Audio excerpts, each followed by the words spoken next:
Hola amigos televidentes de Tutorá TV, una vez más aquí con ustedes, con mucho gusto. En esta ocasión quiero platicar sobre un tema que lo considero extremadamente importante, entenderlo bien y enfocarlo correctamente, y me refiero al amor y el matrimonio. El amor y el matrimonio son temas trillados y bueno, cualquiera diría, ¿qué puedo enseñar o transmitir sobre un tema tan conocido? De hecho, si analizamos un poquito, vamos a ver que la palabra amor creo que es la más utilizada en todos los medios, desde medios de comunicación, novelas, canciones, películas. Es la palabra tal vez que más se trata sobre el tema del amor, porque es algo tan común en el ser humano, innato, es algo innato. Se aplica en todos los ámbitos, desde relación padres e hijos, amistad, pareja. Bueno, y por consiguiente diríamos, si es algo que se habla tanto del tema, pues obviamente que la mayoría del mundo debe ser expertos en la definición correcta de lo que es el amor. Pero me atrevería a decir, y tal vez irónicamente, que en la misma proporción que se utiliza y que se habla del tema, en la misma proporción está distorsionado el tema. Y será ignorancia respecto a la definición correcta del amor. Y creo, tal vez, que es uno de los conceptos y definiciones más distorsionados que hay en el mundo, de todos los temas que podría haber. Y voy a explicar el por qué. Y por lo tanto, sí es muy importante definirlo correctamente para llegar al segundo punto, que es matrimonio, porque también este es otro problema. Vemos lo que está sucediendo a nivel mundial, los fracasos que hay en los matrimonios. De hecho, siempre cito una estadística que se hizo hace unos años, tal vez no está actualizada, espero que no crezca el porcentaje. Una estadística que se hizo hace unos años que indica que 2 de cada 3 matrimonios en el mundo fracasan. Y fracasar no significa divorciarse, porque hay muchas razones por las cuales una pareja tal vez, aunque no vivan felices, igual no se divorcien, por los hijos, por la situación económica, por la sociedad, etcétera, etcétera. Pero que no llegan a la felicidad que anhelaban antes del matrimonio, a lo que aspiraban, o a la armonía que debe haber en una pareja. Obviamente, cuando hablamos de estadísticas, no me refiero a que en todas las comunidades o países sea lo mismo. Es un promedio a nivel mundial, pero es algo alarmante. Pensar que 2 de cada 3 parejas fracasan, de veras que espanta, y hasta más. Eso indicaría a una pareja que se está por casar y hacer pensar que mejor no me caso. De hecho, siempre lo digo, si me pregunta una pareja si me caso o no, acorde a las estadísticas, aparentemente les debería decir que no se casen. Pero ¿por qué les indico que sí se casen? Porque esas estadísticas no están basadas en el azar, en la suerte. Si estarían basadas en la suerte, ahí sí sería una obligación moral de ser una pareja. Tienes más probabilidades de fracasar que de tener éxito, entonces mejor no te cases. Pero como no están basadas en la suerte, están basadas en la actitud de la pareja, en el enfoque correcto hacia el matrimonio y en la definición correcta de lo que es el amor, entonces mejor les diría a esa pareja que los invito a oír esta plática y enfocarse correctamente hacia el matrimonio y el amor, y Dios mediante, ahí sí está garantizado el éxito si hay esa actitud positiva y el enfoque correcto hacia el matrimonio. Por eso, ya que por una parte mencioné que el término y la definición del amor están muy distorsionadas, y por otra parte el enfoque correcto hacia el matrimonio también está muy distorsionado, que por eso provoca tantos fracasos, mejor vamos a analizar un poquito qué es realmente el amor y cuál es el enfoque correcto hacia el matrimonio. Y voy a comenzar con la definición del amor, porque teniéndolo eso claro, entonces podemos avanzar al segundo paso, a casarse con la visión adecuada y lograr tener éxito en el matrimonio. Ok, para definir qué es el amor, voy a comenzar primero descartando que no es el amor, y la gente sí que sí es.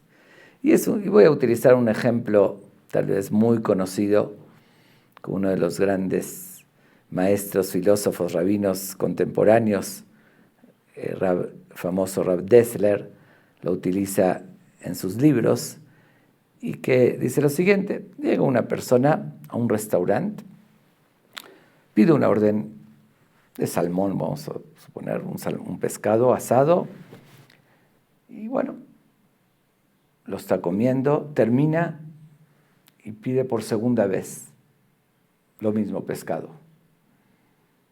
Por tercera vez se va a pedir y el mesero le dice: oye, ¿viste el menú? Que es muy extenso. Tenemos unos platillos, unas carnes y unos platillos, pero exquisitos.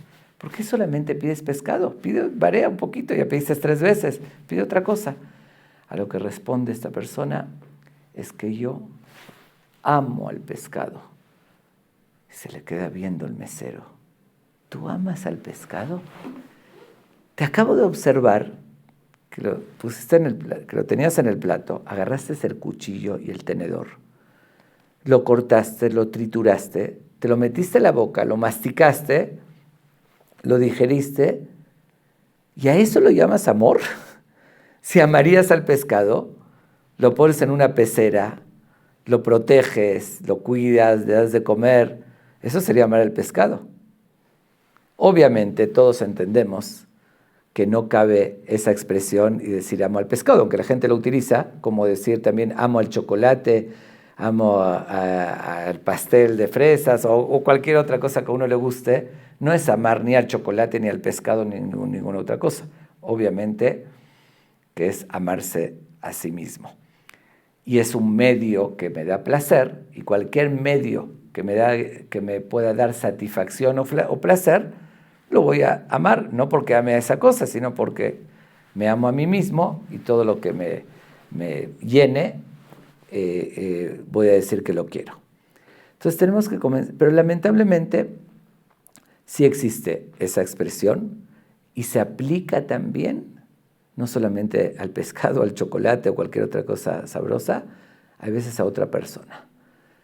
Hay veces uno utiliza el mismo error como expresar amo al pescado, lo utiliza con una persona diciendo: me enamoré perdidamente de esa mujer. Uno puede ver una mujer muy guapa y, como lo llaman, amor a primera vista. ¿Qué amor a primera vista?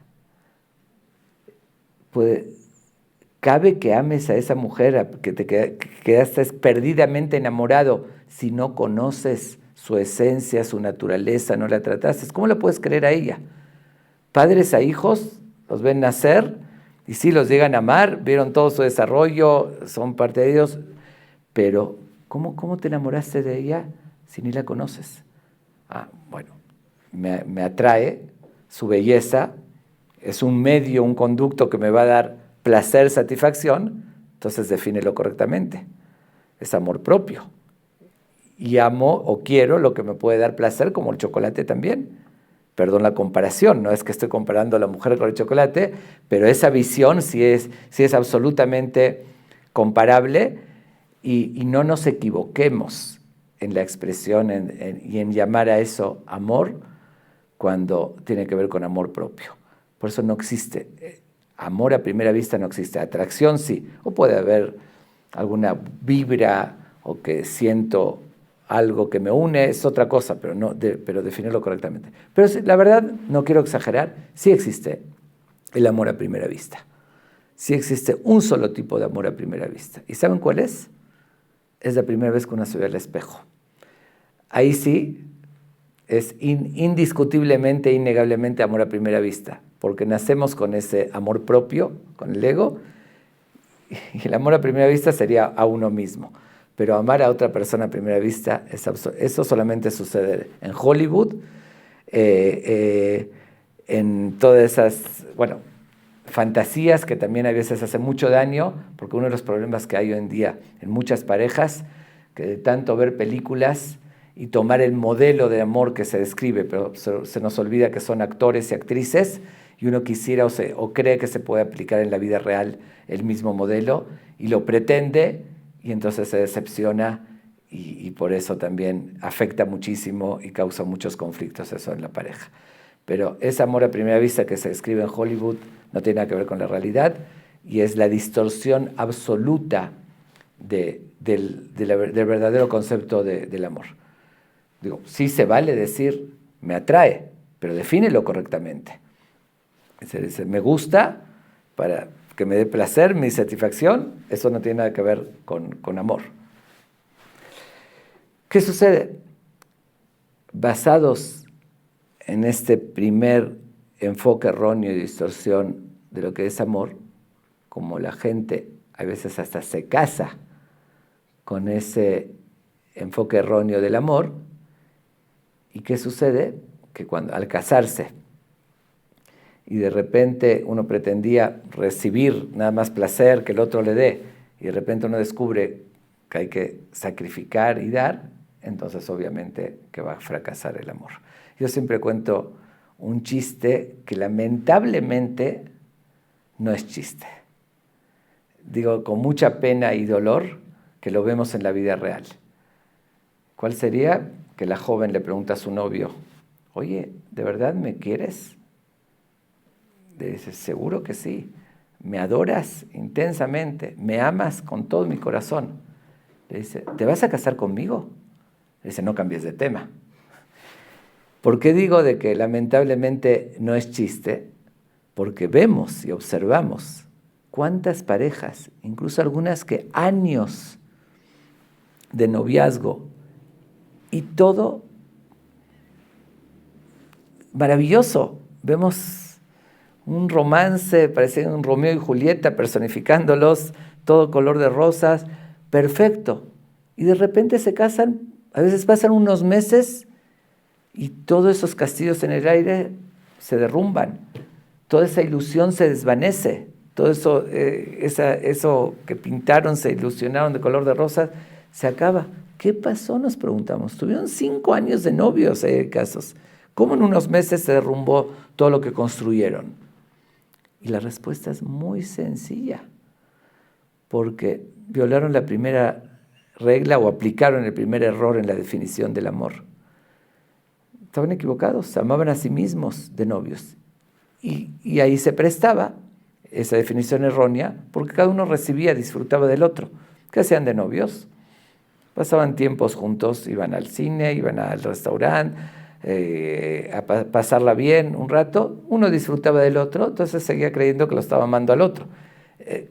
Confundiéndose o equivocándose que se amaba a sí mismo y era como cualquier placer que recibía. Entonces todo estaba perfecto, todo funcionaba maravillosamente. Pero al casarse, de repente uno descubre, no, ahorita tengo que dejar, no puedo irme con mis amigos cuando se me antoje, no puedo llegar a la hora que sea, tengo que atender a mi esposa, preocuparme por ella, o la esposa también, tengo que prepararme, tengo que atender y sacrificarme por la otra parte. Entonces ya no es recibir nada más, ya no es ese egoísmo, ya no es amarse nada más a uno mismo. Ahí tengo que amar al otro, pero no se trataba de eso. Entonces se derrumba todo y fracasa de forma natural el matrimonio. Y es obvio que se llevaría al fracaso con ese error tan evidente de la definición o la confusión acerca de lo que es el amor. Por eso tenemos que analizar un poquito más qué es el amor realmente. Dijimos lo que no es, que eso creo que es absoluto y claro y no cabe discutirlo. Ahora sí vamos perdón, para entender igual mejor lo que sí es, tenemos que también profundizar un poquito más y descartar otro error que hay en la definición del amor, que son las comunes, ¿no? Las superficiales que se dan en el mundo. Y lo voy a decir con una moraleja o una comparación que tiene mucha filosofía al margen para el sentido de la vida y entender quiénes somos. Porque hay un famoso dicho que es un dicho de la Torá, un dicho bíblico, que si paro a cualquier persona en la calle y le pregunto su origen, me va a decir que es algún filósofo en alguna época de la historia lo dijo, creen que es un dicho universal, pero su origen es en la Torá. Es el famoso Ve'ahavta lereaja kamoja, amarás a tu prójimo como a ti mismo. Es un dicho que todo el mundo lo conoce, suena muy bonito, es un valor que todos estarían de acuerdo con eso, pero todos sabemos que es muy difícil de aplicarlo, que en la realidad no se conoce mucho, no se lo conoce en la vida real, se lo conoce en la teoría solamente. Pero para entenderlo correctamente o para aplicarlo, no es tan sencillo. Primero, cuando dice la Torá, dice ese dicho, amarás a tu prójimo como a ti mismo, para aplicarlo hay que entender varios fundamentos. Primero, ¿quién soy yo? Tengo que conocerme a mí mismo para saber cómo amo al prójimo como a mí mismo. Si me conozco realmente quién soy yo, recién puedo avanzar el segundo paso y entender quién es mi prójimo, quién es mi compañero. Si ya conozco estas dos, tengo que entender cómo me amo a mí mismo, que es la definición correcta de amarme a mí mismo, y después puedo llegar recién a aplicar, decir, si ya sé quién soy yo y cómo me amo a mí mismo, cómo amo al prójimo, a mi compañero, como a mí mismo. Recién podría a entenderlo, no aplicarlo. Pero para poder aplicarlo, primero hay que entenderlo. Entonces vamos a ver si realmente nos conocemos quiénes somos y cómo nos amamos a nosotros mismos para poder seguir el segundo paso. Y después, obviamente, entra en la definición del amor y en cómo llegar a amar a la pareja o el enfoque correcto al matrimonio. Lo voy a comparar con algo una comparación que no quiero que en ningún momento sea ofensiva, que la ciencia utiliza mucho esa definición. La ciencia llama al ser humano el animal racional. ¿Por qué utiliza esa definición? Porque la parte física, el cuerpo, es absolutamente como un animal, no es superior en lo más mínimo. De hecho, diría, sin temer a equivocarme, de que físicamente hablando somos inferiores a los animales, por muchas razones. A ver, ¿quién puede tener la fuerza de un león o de un tigre? La rapidez de una liebre. Un animal nace su cría, no necesita ir al hospital, no necesita atención de parteras ni de ginecólogos, nace y se desarrolla y se las arregla perfectamente. Nosotros no tenemos esa capacidad, el cuerpo no tiene esa fuerza, y etcétera, etcétera. La agilidad, la percepción, la autodefensa, etcétera, para nada nos comparamos, son en eso muy superiores a nosotros. ¿En qué sí somos superiores? En la capacidad de razonar, en el intelecto, por eso la ciencia lo llama el animal racional. Pero en el cuerpo, la comparación absoluta, totalmente como el animal. Entonces vamos a tomar esa visión y vamos a compararnos, voy a escoger un animal en particular que tiene muchos mensajes en la comparación con el ser humano. Voy a tomar al caballo para compararnos. Todos conocemos el comportamiento externo que observamos en el caballo. Vamos a observarlo. ¿Qué es lo que hace un caballo? Pues come pasto, bebe, descansa, como cualquier ser humano también. También si ve a una yegua, se excita y va con la yegua, que es un impulso natural, animal. Y otra característica que tiene el caballo, que por eso lo estoy escogiendo para la comparación, un caballo ve a otro que empieza a correr y él también empieza a correr. No creo que nos sucedió a cualquiera de nosotros, ¿no? Si fuimos alguna vez a la Marquesa, donde sea, a rentar caballo, y uno de los dos empieza al galope, que se empieza a correr, se lanza también nuestro caballo y lo sigue. Esas son características naturales del caballo. Sin embargo, ese mismo caballo, cuando está montado por su jinete, su comportamiento es totalmente diferente. Ahí sí que depende de lo que quiera el jinete. Por algo tiene las riendas y el látigo, y si el caballo quiere correr y el jinete quiere que se detenga, jala las riendas y lo detiene. En ese momento está al servicio de su jinete. Si quiere detenerse, quiere comer y el jinete quiere que avance, para eso tiene el látigo y lo hace avanzar. ¿Ok? Quiere decir, es otro comportamiento y otro caballo. Y todos entendemos perfectamente que el caballo se convierte en un medio de transporte o de ayuda para el jinete. Sin embargo, el jinete lo va a mantener y cuidar, le va a dar de comer, si se enferma lo va a curar, lo va a proteger, le va a dejar descansar, pero todo ¿para qué? Para que le dé servicio. Es similar al coche, ¿no? Hacemos cambio de aceite, le ponemos gasolina, afinación, no porque ame al coche, simplemente lo tengo que mantener para que me dé servicio. Pero vamos a imaginar, obviamente hipotéticamente y de forma ficticia totalmente, vamos a imaginar que uno tendría un caballo y que pueda dialogar con él, que pueda hablar, y se dirige a su caballo en la mañana, le dice: señor caballo, ¿qué se te ofrece hoy? ¿Qué quieres hacer? Le dice: llévame a los parques, a Chapultepec o en cada país donde sea que quiero ir al lago, beber agua, comer pasto, correr un poquito. Con mucho gusto, señor caballo. Lo lleva, lo espera, después le trae pasto especial o comida especial para el caballo, le da de comer. Y así termina, le pregunta: ¿y hoy qué se te ofrece? ¿Y ahorita qué se te ofrece? Oye, consígueme una yegua. Le trae una yegua, ¿ok? Y así, al día siguiente, algo similar. Esta vez, pero un lugar más lejos, que hay más árboles y verde, y aquí va a correr, y así. Y así durante todo el día, los 7 días de la semana. ¿Cómo veríamos a una persona así? ¿Cómo la calificaríamos? Que está totalmente loca, fuera de lugar. Si tiene un caballo, es para que le dé un servicio, no para que él sea el chofer de su caballo o que esté al servicio de su caballo. Como dije antes, sí le tiene que dar de comer, sí lo tiene que cuidar, porque eso no le va a poder dar servicio.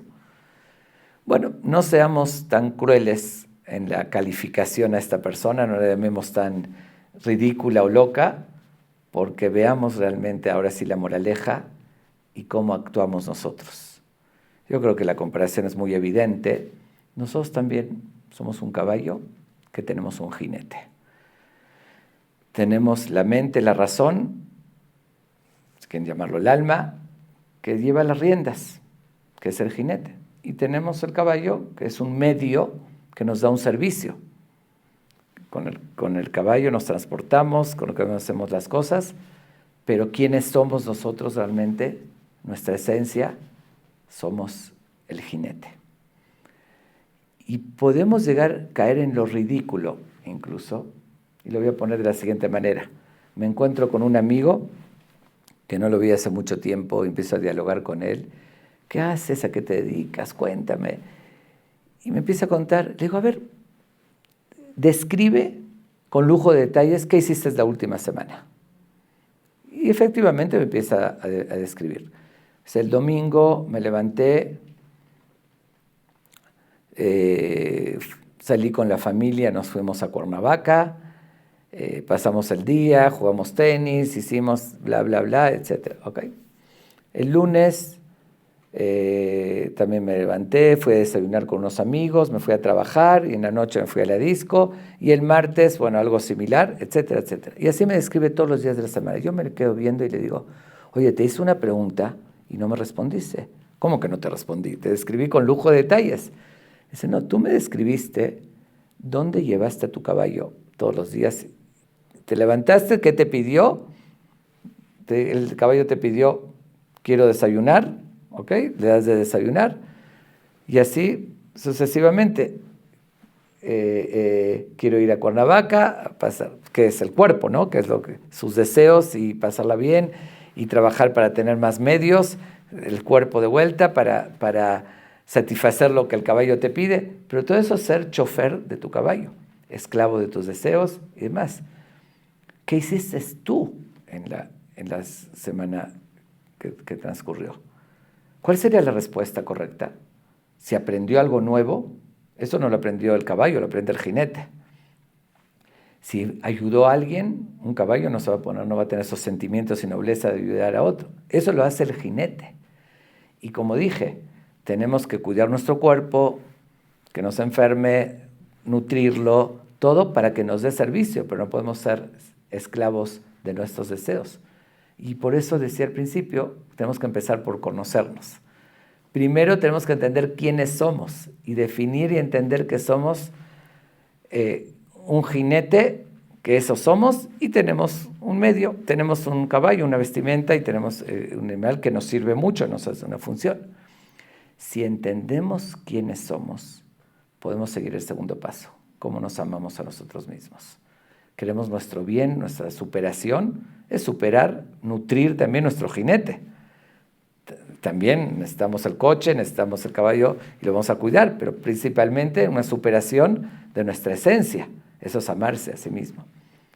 Y ahí podemos entender recién quién es el otro también, que es un caballo o yegua que tiene jinete o caballo. Y cuando hablas de amar, ¿a quién amamos? Amamos al jinete, que tiene un caballo bonito, que bueno, que agradable. Pero el error más grave sería, y otra distorsión del amor, cuando el amor se limita de caballo a yegua o de yegua a caballo. Ahí no tiene nada que ver, ahí sí no tiene nada que ver con amor, porque estás hablando de un impulso natural animal, que eso sucede comúnmente. Y si lo enfocaríamos así, que es la verdad, cambiaría todo el sentido de nuestra vida, porque nuestra superación es de nuestra esencia, de nuestro jinete. Pero además de cambiar el sentido de nuestra vida, nuestras relaciones interpersonales serían totalmente diferentes. ¿Por qué serían totalmente diferentes? Pues lo voy a escribir con una escena ridícula, ¿no? En el mismo ejemplo del caballo y el jinete. A ver, salen dos amigos a cabalgar, rentan un caballo y salen a cabalgar. Uno de ellos se detiene un momento, digamos que quiere entrar al baño o hacer otra cosa, y le pide a su amigo, oye, por favor, en lo que regreso, cuídame a mi caballo. Con mucho gusto, le dice su amigo. Sale, y en el ínter, que salió el compañero, el caballo de él le da una patada a mi caballo. Y mi caballo brinca, uy, así reacciona así muy violentamente. ¿Qué hago yo al ver esa escena? Les voy a decir dos posibilidades y ustedes digan cuál sería la correcta. Una de ellas es, me bajo de mi caballo, le doy una patada al otro caballo porque le pegó al mío. Yo creo que todos entendemos, no necesitamos ver dos opciones para entender que no cabe, sería algo ridículo, ¿no? Sé que es un caballo, le pegó al mío, no voy a vengar y le voy a regresar el golpe, ¿no? Porque es un animal que le pega al otro. ¿Cuál sería lo correcto? Que creo que todos estaríamos de acuerdo. En primer lugar, me preocupa eso que brinca y que se enfurezca, lo calmo a mi caballo. Trato después de calmar al otro caballo. Y después de eso, llamo a mi amigo, oye, ven a cuidar a tu caballo porque se alocó, se desbocó. Yo creo que esa es la reacción racional de un ser humano. Si estamos de acuerdo en eso, vamos a traducirlo a otra escena que no siempre actuamos de esa manera tan lógica y racional. Llega un compañero, por la razón que sea, y me da un golpe. ¿Cómo reacciono? Voy y le regreso el golpe. Pero analicemos lo que acabamos de decir. ¿Qué pasó aquí? El caballo de mi compañero se alocó y le pegó a mi caballo. ¿Cómo tengo que reaccionar como una persona racional? Calmar a mi caballo, calmar a mi cuerpo, a los impulsos naturales, calmar al otro caballo y después llamar al jinete que lo venga a cuidar, hablarle a la razón a mi compañero, oye, controla tu caballo, controla tu cuerpo. Y en vez de eso, actúo como lo que describí, como si estamos rentando con un caballo, me bajo y le pego al caballo del otro, que es algo ridículo. Bueno, eso es al margen, lo hago como un comentario entre paréntesis, que si lo enfocamos correctamente, quiénes somos y cómo amar al otro, cambiaría nuestras relaciones interpersonales. Pero el mensaje y la conclusión de este análisis, de esta moraleja, es descartar el segundo error que hay en la definición del amor. Muchas parejas fracasan porque basan el amor en una relación caballo-yegua. Perdone los términos, la comparación. Obviamente no estoy ofendiendo o degradando al ser humano, sino sabemos que esa es la realidad, que tenemos algo externo, un caballo, y justamente al contrario, defendiendo la dignidad del ser humano, el amor tiene que ser de jinete a jinete. Porque una mujer, perdón que lo diga así también, antes de ser un cuerpo bonito, unas piernas bonitas, es un ser humano que tiene sentimientos, que tiene inteligencia y que hay que respetarla como tal. Y para que haya un amor verdadero hay que desarrollar esa relación sentimental, intelectual, en lo que somos superiores al caballo, al animal. El que ama es el jinete al otro jinete. Ahí podemos empezar a hablar de amor cuando es amor. Cuando es simplemente mi cuerpo le gusta al otro cuerpo y ese impulso, eso no tiene nada que ver con amor. Y menos si no se cumple la primera condición que dije, si todo se basa el amor en amarme a mí mismo y el otro nada más es un medio para mi placer. Entonces, basado en estos dos, ¿cómo llamarlo? No fundamentos, sino descartando estos dos errores que hay en la definición común, social del amor, ahora sí vamos a empezar a hablar de qué sí es el amor. Concluyendo estos dos puntos. No nos equivoquemos con confundir el amor al otro con el amor personal, cuando es un medio para mi placer, y no nos equivoquemos de hablar de amor cuando es de caballo y yegua y no de la parte intelectual y racional y sentimental a la otra parte. Okay. Si ya empezamos a hablar de amar al otro y quedarme de jinete a jinete, ahora sí surge la pregunta, ¿cómo se logra el amor? ¿Cómo voy a amar? El amor es un sentimiento. Y si no es esa, la atracción es muy fácil decir cómo se logra. No necesita ninguna fórmula, todos sabemos perfectamente. Algo que me gusta, me atrae, pues seguro que lo voy a querer para mí. Incluso cuando se usa el término te quiero, a veces está más correcto que te amo. Te quiero para mí, cuando no está bien definido el amor. Te quiero a ti para mí, está bien, pero no que te amo a ti. No confundir. Eso es muy fácil, pero ¿cómo se logra el llegar a te amo a ti? No a mí es natural, así nací con ese ego y con el amor propio, pero ¿cómo te amo a ti? No es nada sencillo. El amor es un proceso, y lo que dije antes, que ya no es chiste, que es cambiar de tema cuando uno se casa, tiene que ser, para aplicar el amor verdadero, todo lo contrario. El amor tiene que ir creciendo en el matrimonio. Como vaya transcurriendo el tiempo, tiene que ser mucho más fuerte el amor cuando es el amor verdadero. ¿Ok? Muy fácil decirlo, pero ¿cómo se logra eso? Y para responder a esta pregunta, voy a citar 3 tal vez mitzvot o preceptos que hay en la Torá, que 2 de ellos son explícitos en la Torá, uno está en las fuentes talmúdicas, en la Halajá, y lo dice el Maimónides y otros, que realmente llaman un poquito la atención si partimos de la base que cuando hablamos de un precepto, en hebreo se llama mitzvah. Mitzvah es una ordenanza. Y la Torá es un libro de preceptos de mitzvot que Dios nos dice, nos indica lo que tenemos que hacer, una indicación práctica. Por eso nos sorprende cuando leemos en la Torá un precepto muy conocido que dice, Ve'ahavta et Hashem Elokeja. Lo decimos en el Shema, amarás a Dios. Es una ordenanza que tenemos que amar a Dios. Otra similar que ya la cité antes, Ve'ahavta le'reaja kamoja, amarás a tu prójimo como a ti mismo. Y la tercera, que lo dice en el Talmud y lo dice el Maimónides, que una persona tiene obligación de amar a su esposa como a sí mismo y respetarla más que a sí mismo. Y aquí nos preguntaríamos sobre estas 3 obligaciones. ¿Cómo se nos puede ordenar o indicar que amemos? El amor es un sentimiento. Si lo tengo, si me nace, voy a amar. Si no me nace, aunque quiera hacerlo, como Dios me dice, amarás a Dios. No tengo el sentimiento de amar a Dios, o no tengo el sentimiento de amar a mi prójimo, o no tengo el sentimiento de amar a mi esposa. ¿Cómo me pueden ordenar o indicar eso? Alguien podría llegar con una pistola y decir, oye, me tienes que amar, a punta de pistola. Le voy a decir, sí, pero no es cierto. No me pueden obligar, no me pueden poner a punta de pistola que ame. Y justamente, si la Torá y Dios nos indica eso, significa que hay una forma de lograrlo si me lo propongo, que hay una receta o que hay una fórmula de cómo amar. Y efectivamente sí existe esa receta y esa fórmula. La fórmula cómo amar es una naturaleza que Dios puso en el ser humano. ¿Cuál es esa naturaleza?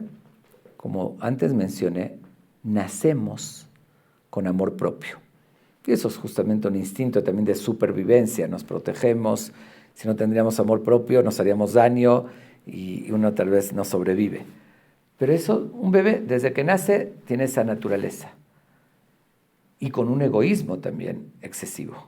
Vemos a un niño pequeño o vemos 2 hermanos que la mamá le compró a ambos un dulce, un juguete, pero sin embargo el hermanito quiere también el otro. Y dice, mío, todo es mío, ¿no? Así dice, y si podría tragarse el mundo, así le diría, todo es mío. Vamos creciendo y entendemos que no es bonito decir así, pero tenemos los mismos sentimientos. Y es lo que vemos en el mundo, que uno se quiere tragar al otro, y si tendrían los medios, uno le quita lo del otro y quiere tragarse el mundo. Y hay ese egoísmo excesivo, que uno quiere todo para él. ¿Ok? Dentro de esa naturaleza existe también que no solamente lo que me quiero a mí mismo y lo que es mío, sino lo que se convierte en parte de mí, se hace como una extensión de mi persona. ¿A qué me refiero? Si yo invierto, pongo energía y tiempo en algo o en alguien, ese algo o alguien tiene algo de mí, de mi tiempo, de mi esfuerzo, de mi energía. Entonces se hace como una extensión mía. Y por consiguiente, como me amo a mí mismo, voy a amar también en lo que es una extensión mía. Y aquí está el secreto verdadero de lo que es el amor. Antes de continuar, voy a hacer otra pregunta. Aparentemente, mucha gente cree que hay 3 tipos de amor diferentes. Existe el amor que se aplica en la pareja, el amor de la amistad y el amor familiar, de padres a hijos, hermanos, etc. Digamos, son diferentes tipos de amor, así se toma. Pero la verdad no es cierto, que no es así. Hay un solo tipo de amor, que lo vemos manifestado de formas diferentes, es otra cosa. Y justamente la manifestación máxima del amor lo observamos en padres hacia hijos. Y aunque no es tan lógico eso, porque no es la misma manifestación de hijos hacia padres. Y uno se preguntaría, debería ser al revés por lógica. ¿Por qué? Los hijos recibimos todo de nuestros padres. Desde que nacemos, nos dan la vida, nos atienden, nos surten todas nuestras necesidades, nos pagan, nos dan dinero. Y los padres muchas veces no reciben nada de sus hijos. A veces problemas y sacrificio y desveladas y etcétera. Entonces, ¿por qué es mucho más intenso el amor de padres por los hijos y no es lo mismo de hijos por los padres? Tendría que ser al revés. Como dicen, ¿no? Un padre lo que hace un padre por 100 hijos no lo hacen 100 hijos por un padre. Dice, los padres dan la vida por los hijos y los hijos a veces lo mandan a volar a los padres, siendo desagradecidos a todo lo que recibieron. ¿Pero por qué? ¿Cuál es la razón real de esa actitud? La respuesta es muy sencilla. Como dije hace un momento, hay una fórmula de cómo amar, una receta. El que la aplica lo va a lograr. Y de forma natural, los padres aplican esa fórmula. ¿Cuál es esa fórmula? Cuando uno se entrega e invierte y se sacrifica por el otro, de forma natural lo va a terminar amándolo intensamente, porque como dije antes, se hace una extensión suya. Y como los padres se sacrifican y atienden e invierten en sus hijos, entonces por eso es el amor más fuerte, porque aplicaron la fórmula. Si los hijos la aplicarían con sus padres, y hay casos que sí sucede, una persona ya mayor y hay un hijo que se entrega por él, lo lleva todos los días al hospital y lo atiende y lo lleva a los doctores, termina con la misma conexión y con la misma entrega y cariño que viceversa. De hecho, ese es el secreto por la cual leemos algo en la Torá que aparentemente lo tomamos como una maldición, porque así es expresado, que Dios maldijo a Eva, a Javá, y le dijo que Be'etzev tel divanim, con sufrimiento parirás, darás a luz, y ahí entra que el embarazo, el parto, que es con mucho sufrimiento, se toma como una maldición, pero dentro de esa maldición hay una gran bendición. Y es algo maravilloso eso. ¿Por qué? Porque también cabería preguntar. Vemos también un fenómeno que una mujer que es extremadamente delicada y le da asco cualquier cosa, de repente le nace su bebé y el bebé se hizo popó, vomitó y ella con cariño le va a cambiar los pañales, la va a limpiar. ¿Qué pasó con su delicadeza? Que no toleraba ningún olorcito feo y demás. ¿Qué pasó? La respuesta es muy sencilla. Cuando ya hubo amor por ese bebé, ¿y por qué lo hubo? Porque pasó el embarazo y el parto, ya se conectó con el bebé, ya hubo un sacrificio, entonces ya deja de lado la delicadeza y todo y se entrega. Si realmente ese bebé lo traería la cigüeña, al principio no podría atenderlo, no podría cambiarle el pañal si es delicada, porque es un extraño, hasta que ya se acostumbre.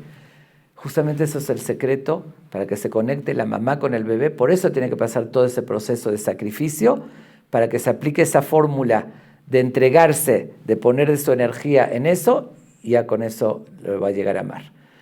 Y eso se aplica no nada más en una persona, también en una cosa, en un cuadro. Si uno se mata pintándolo todas las noches, se desvela, aunque es aficionado, pero le puso tiempo, energía, y llega un profesional y se lo quiere cambiar, tal vez no se lo va a cambiar, porque ya se conectó con eso. Una casa que la decoró, un coche, lo que sea, algo que uno invirtió tiempo y energía, se conecta a eso y lo ama. Por lo tanto, ahora sí voy a responder las preguntas que hice. Dijimos cómo Dios nos ordena amar al prójimo, amar a Dios, amar a la esposa. Nos ordena porque se puede lograr, si uno se lo propone. Dice, ¿quieres amar a Dios? ¿Quieres amar a tu prójimo? Preocúpate por él, por tu prójimo. Empieza a ver sus necesidades, atiéndelo. Lo mismo a tu esposa o a tu esposo. Cuando más uno se entrega y da, se va a conectar y lo va a amar. También a Dios, empezar a estudiar sus enseñanzas, hacer cumplir sus preceptos. Más tiempo entrega a eso, se va a conectar y va a tener ese sentimiento de amor. Quiere decir que el amor es algo que uno se puede proponer al lograrlo y adquirirlo. Y es algo práctico, no es nada más que nace. Y entonces, si uno enfoca correctamente el matrimonio, que tengo que aprender justamente a amar, entregándome, invirtiendo, dando a la pareja, sacrificándome, ahí va a llegar a amar intensamente y va a recibir una gran recompensa, que es una satisfacción muy grande cuando hay ese amor. Sin embargo, hay unos fundamentos más para lograr ese amor en matrimonio. Pero como ya me extendí lo suficiente para recién empezar en la introducción de lo que es el amor, vamos a dejarlo esto para una segunda parte. Dijimos, lo titulé Amor y Matrimonio. Una segunda parte de hablar de cómo se logra realmente el éxito en un matrimonio, cuál es el enfoque correcto para tener éxito. Y como dije al principio, como depende de la persona y del enfoque correcto, para pertenecer al 33% que sí tienen éxito y que les aconsejaría que se casen, pero enfocándolo correctamente y preparándose correctamente.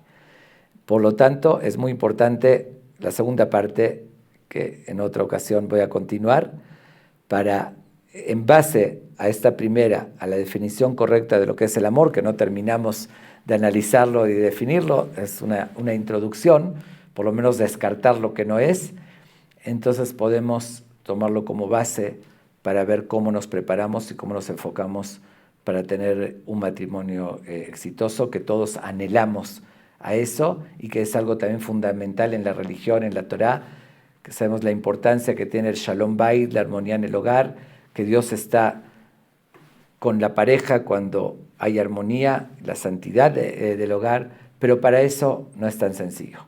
Para eso tiene que haber una preparación, un análisis, un enfoque correcto y una disposición a una entrega y sacrificio para cosechar una gran satisfacción de verdaderamente que haya amor verdadero y que no sea cambiar de tema, como dije antes, sino al contrario. Más tiempo conviven, más uno se entrega al otro y más el lazo se hace más fuerte y el amor más profundo y más satisfacción recibe del matrimonio. Los invito a oír la segunda parte para ver cómo aplicar esta primera parte en el matrimonio. Muchas gracias.